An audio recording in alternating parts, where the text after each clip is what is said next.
नमस्कार दोस्तों, मैं आपका दोस्त एडवोकेट वीरेंद्र सिंह खुराना उपस्थित हूं आज एक नए निर्णय के साथ। जी हां, आज हम दिल्ली हाई कोर्ट के एक बहुत ही महत्वपूर्ण और मिसाल कायम करने वाले फैसले की चर्चा करेंगे जो डोमेस्टिक वायलेंस एक्ट 2005 के तहत एंट्री मेंटेनेंस से जुड़ा है। इस केस में सवाल यह था कि क्या पत्नी को मेंटेनेंस पाने के लिए अपनी ही प्रॉपर्टी पति को किराए पर देना जरूरी किया जा सकता है। हाई कोर्ट ने इसमें बहुत महत्वपूर्ण और साफ साफ और मजबूत राय दी है, जिसकी आज हम लोग अपनी इस वीडियो में चर्चा करने जा रहे हैं। उससे पहले भाई आपसे निवेदन है, अभी तक आपने हमारे चैनल को सब्सक्राइब नहीं किया है तो आप इस चैनल को लाइक करें, शेयर करें, सब्सक्राइब करें। आप पहली बार है तब भी सब्सक्राइब करें, क्योंकि हम लोग सरल हिंदी भाषा में निर्णय का विश्लेषण आपके सम्मुख लेके आते हैं। भाग दौड़ के समय में रोजाना हम लोग कई बार निर्णय नहीं पढ़ पाते हैं, तो हमारा ये एक प्रयास रहता है कि जो भी कोई महत्वपूर्ण निर्णय हमें मिले वो निर्णय हम आपको लेकर आए आपके सम्मुख, उस पर चर्चा करें, हिंदी में, सरल हिंदी में विश्लेषण करें। चलिए आज के इस निर्णय को शुरुआत करते हैं। आज के इस निर्णय की क्या इस केस की बैकग्राउंड है, क्या यह मामला है?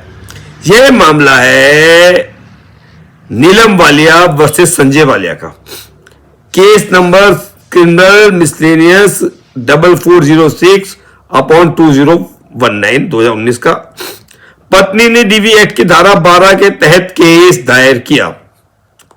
मैट्रिमोनियल मजिस्ट्रेट ने पाया पति की आय लगभग 1 लाख रुपए प्रति माह है, पत्नी की कोई स्वतंत्र आय नहीं है। आदेश दिया गया 25,000 रुपए प्रति माह इंटरिम मेंटेनेंस। छोटे बेटे के कॉलेज की फीस कौन देगा? पति देगा, यानी छोटे बेटे की कॉलेज की फीस भी पति देगा और 25,000 रुपए प्रति माह देना पड़ेगा। किसको? पत्नी को। कौन देगा? पति। और इसके बाद जो सेक्शन 29 घरेलू हिंसा से महिलाओं का संरक्षण अधिनियम के तहत अपील की गई और अपील का जो निर्णय आया, बड़ा एक विवादित आदेश आया, अटपटा सा आदेश आया। अपीलाट कोर्ट ने क्या किया? पत्नी के नाम नेहरू पैलेस में 123 स्क्वायर फीट की शॉप थी। कोर्ट ने कहा पत्नी, अभी जो शॉप है ना पत्नी की, यह पति को रेंट पर दे दे। खाली शॉप है 123 स्क्वायर फीट की नेहरू प्लेस में, इसको पति को दे दे अब किराए पर। और जो पति अपना 27,000 रुपए महीना किराया देता है ना, वह उसका किराया बच जाएगा और उस 27,000 रुपए जो किराया बचेगा 25,000 रुपए पत्नी को मेंटेनेंस देगा। मतलब मेंटेनेंस को प्रॉपर्टी रेंट एग्रीमेंट बना दिया गया। पति पत्नी के रिश्ते को बदल दिया। पति का जो ऑब्लिगेशन मेंटेनेंस देने का तय किया था लोअर कोर्ट ने, उसको एकदम पलट दिया और मेंटेनेंस को प्रॉपर्टी रेंट एग्रीमेंट से जोड़ दिया गया। 25,000 रुपए पत्नी को मेंटेनेंस दे। कब देगा पति? जब 27,000 रुपए की उसका किराया बचेगा। कौन सी दुकान से बचेगा? जो पत्नी के नाम पर दुकान है उसको किराए पर दे दे। इस आदेश के बाद मुख्य सवाल, ये जो मामला पहुंचा दिल्ली हाईकोर्ट पहुंचा और मुख्य सवाल क्या आया कि क्या अपीलाट कोर्ट सेक्शन 29 डीवी एक्ट में पत्नी को मेंटेनेंस के बदले कॉन्ट्रेक्चुअल रिलेशनशिप में जाने के लिए मजबूर कर सकती है? यानी कि जो मेंटेनेंस मिलेगी, क्या उसके बदले में कॉन्ट्रेक्चुअल रिलेशनशिप पति के साथ के लिए जाने के लिए मजबूर कर सकती है? क्या मेंटेनेंस को ऐसी किसी कंडीशन से जोड़ा जा सकता है? दिल्ली हाई कोर्ट ने जब इसका एनालिसिस किया, इसका विश्लेषण किया, तो हाई कोर्ट ने पूरा विश्लेषण करते हुए बहुत स्पष्ट शब्दों में कहा, सेक्शन 23 डीवी एक्ट के तहत इंटरिम मेंटेनेंस का एक ही आधार है, प्राइमा फेसाई डोमेस्टिक वायलेंस का खुलासा। मेंटेनेंस कोई सौदा नहीं, कोई कॉन्ट्रैक्ट नहीं है। वाइफ को मजबूर नहीं किया जा सकता कि वह अपनी प्रॉपर्टी रेंट पर दे या पति से लैंडलॉर्ड टेनेंट का रिश्ता बनाए। कोर्ट ने कहा मेंटेनेंस को किसी कंडीशन से नहीं जोड़ा जा सकता। अपीलांट कोर्ट ने डीवी एक्ट की सीमा से बाहर जाकर आदेश दिया। पार्टीज का रिलेशनशिप बदलने की कोशिश की। ऑनरेबल दिल्ली हाई कोर्ट ने कहा और ऑनरेबल दिल्ली हाई कोर्ट ने फाइनल डिसीजन दिया। हाई कोर्ट का आदेश यह रहा कि अपीलांट कोर्ट का आदेश सेट एसाइड किया जाता है। अपील को दोबारा फ्रेश हियरिंग के लिए भेजा गया। मेंटेनेंस का अधिकार बिना शर्त माना गया। इंटरिम मेंटेनेंस जो है वह महिला का कानूनी अधिकार है। प्रॉपर्टी होने का मतलब यह नहीं कि मेंटेनेंस खत्म हो जाएगी। कोर्ट मेंटेनेंस को रेंट एग्रीमेंट सेटलमेंट कंडीशनल नहीं बना सकती। जैसे रेंट से एग्रीमेंट से सेटलमेंट से कोई कंडीशनल नहीं बना सकते आप मेंटेनेंस को। यह जो फैसला आया दिल्ली हाई कोर्ट का, यह फैसला हजारों डीवी केसेस में महिलाओं के लिए एक राहत लेकर आया है। हम लोगों का यही प्रयास रहता है हिंदी सरल भाषा में आपके समूह को 10-12 मिनट के 8 मिनट की 9-10 मिनट की कोई वीडियो आपके समूह को लेकर आ जाए, जिससे विषय को समझने में एक आसानी हो। जैसे आज की इस वीडियो का सिर्फ छोटा सा एक विषय क्या था, विषय यह था कि पत्नी ने पति के खिलाफ मेंटेनेंस का मुकदमा दाखिल किया, डीवी एक्ट के तहत किया।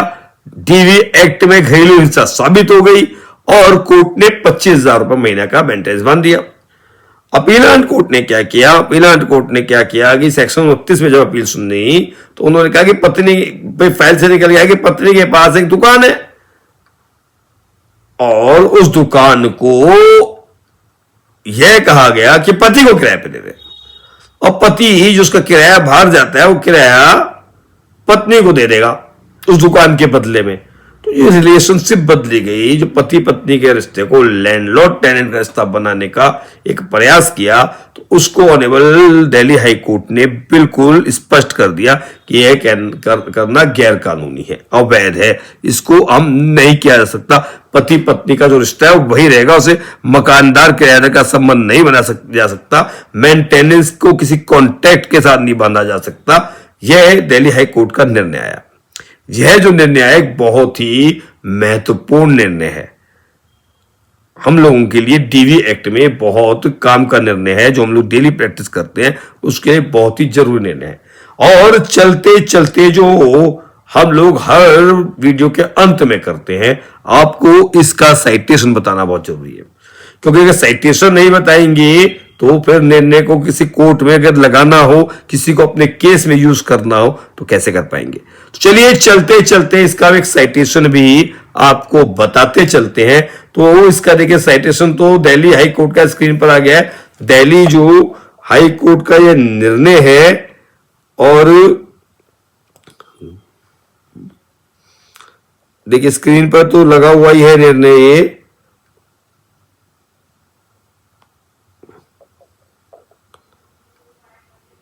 इसमें जो party in the high court of Delhi at new Delhi और जजमेंट जो डिलीवर्ड हुआ है 7 जनवरी 2025। देखिए हम जो 2025 के निर्णयों की श्रृंखला में इसको लेके आए हैं, तो 7 जनवरी 2025 का निर्णय है, एक साल पुराना निर्णय है। ये क्रिमिनल मिसलेनियस नंबर 4406 ईयर 2019 और इसमें पार्टी नेम इस तरीके में नहीं दिखाया है, तो पार्टी नेम भी आपको उसमें जैसा है वैसे दिखा रहे हैं। ऑनेबल जस्टिस जो है अमित महाजन, जस्टिस अमित महाजन जी का निर्णय है। और इसमें देखिए क्यूआर कोड भी दिखाया हुआ है। इस क्यूआर कोड को अलग से हम दिखा देते हैं, क्योंकि क्यूआर कोड से कई बार क्या होता है निर्णय आसानी से निकल कर आ जाता है। तो इसका क्यूआर कोड भी जो है वह स्क्रीन पर आ रहा है। इस क्यूआर कोड के माध्यम से भी निर्णय को हम लोग निकाल सकते हैं।